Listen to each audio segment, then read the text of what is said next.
Released in 1991 for the original black and line brick, Back from the Sewers is the sequel to the first TMNT game, Fall of the Footclan. A solid TMNT title whose flaws could mostly be chalked up to being too simple, too easy, and too short. Criticisms that someone at Konami clearly took personally. Thus, taking the original simple formula and adding in a throat punch for good measure. And if that analogy didn't work for you, in layman's terms, Back from the Sewers is a very simple but surprisingly brutal side-scrolling action platformer. Not unlike the first TMNT game on NES. Oh yeah, because you know, this is the Turtles game that everyone wants more of.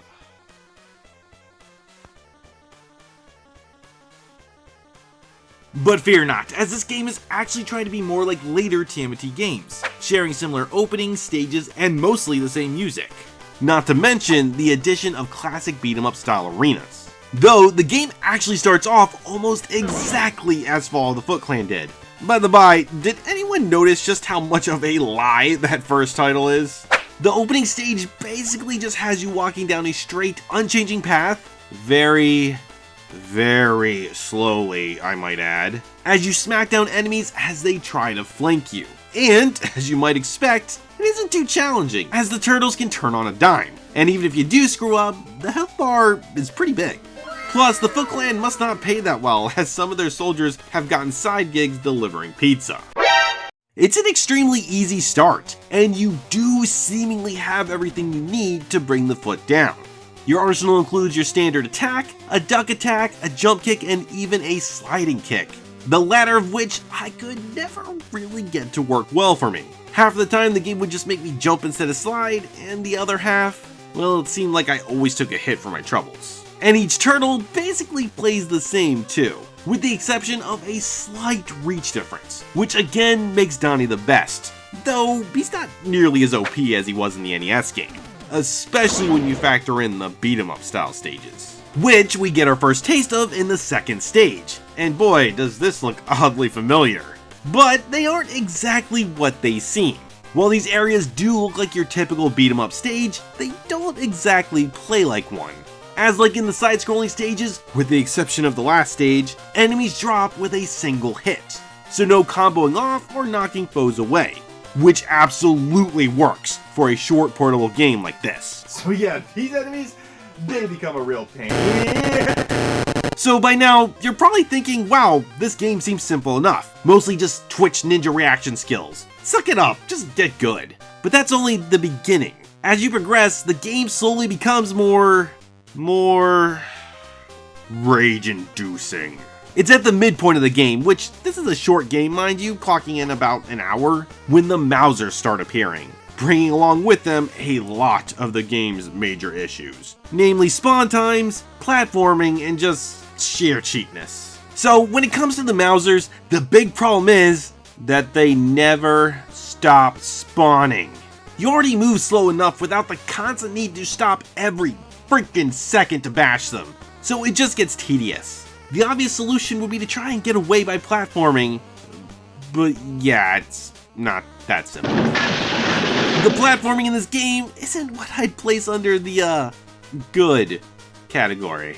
It is super easy to take hits when trying to make jumps, in big part due to the graphics, which are certainly a mixed bag. On the one hand, it's a classic Game Boy game. Set your expectations accordingly. You're trying to tell me this thing can't get 4K Ultra HD. Why even bother? Back to the Sewers looks great. The stages are all surprisingly well detailed. There's grime in the sewers, buildings in the backgrounds glare on the glass, and there's even animations between stages. It's impressive sprite work to say the least. Not to mention all the little charming reactions the turtles have. The stage title cards are reminiscent of the classic cartoon, and all the characters are large and recognizable. It's good stuff. But, on the other hand, what are with the turtles? They all look like they're just standing on their tippy toes the entire time. It looks wrong. Plus, clearly, all they did was slightly change the torso for each one. Lazy. And the over-exaggerated jump animations, they do us no favors, engaging distance or moving quickly. But the actual problem is the design itself. This scene shows it best. In the sewers, you have to go up and down a pile of rubble, and you aren't really that well equipped to handle the change in elevation, especially with never-ending enemy spawns. So you're guaranteed to take a few cheap hits. And it's here where I expect the game to definitely lose a lot of players. Back from the Sewers is just littered with beginner's traps and cheap hits that you simply can't avoid without knowing about them ahead of time. A great example is this end segment right here. So you get to the end, a door opens. So you think you're supposed to go through it, right? Nope. A bucket drops down and cheap shots ya. It is just so. Then another door opens. How nice. How were you supposed to know that was gonna happen? Or how about here? You think, oh, a bottomless pit. I'll just jump over this. Flame pillar. Fire! Like, how was I supposed to know that was coming? Or in the last stage, you're just dodging mines. And then towards the very end, out of nowhere, new ones just spawn in. Presumably from underwater, and cheap shot you. My toes! Not radical. Most of the time, the damage you take just doesn't feel like your fault. And speaking of, the bosses. Like the graphics, the bosses are a mixed bag. On the one hand, they are plentiful, sporting lots of familiar faces from the cartoon. They all feel pretty different from each other, and are a good challenge. Except the ones in the beat 'em up stages who are super easy to cheese. Though I am not complaining about that.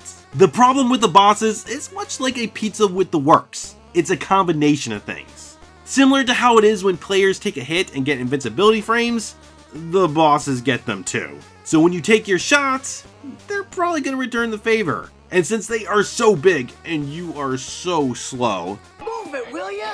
Oh, you let him blow right by you. Can you believe this guy? expect to take a hit.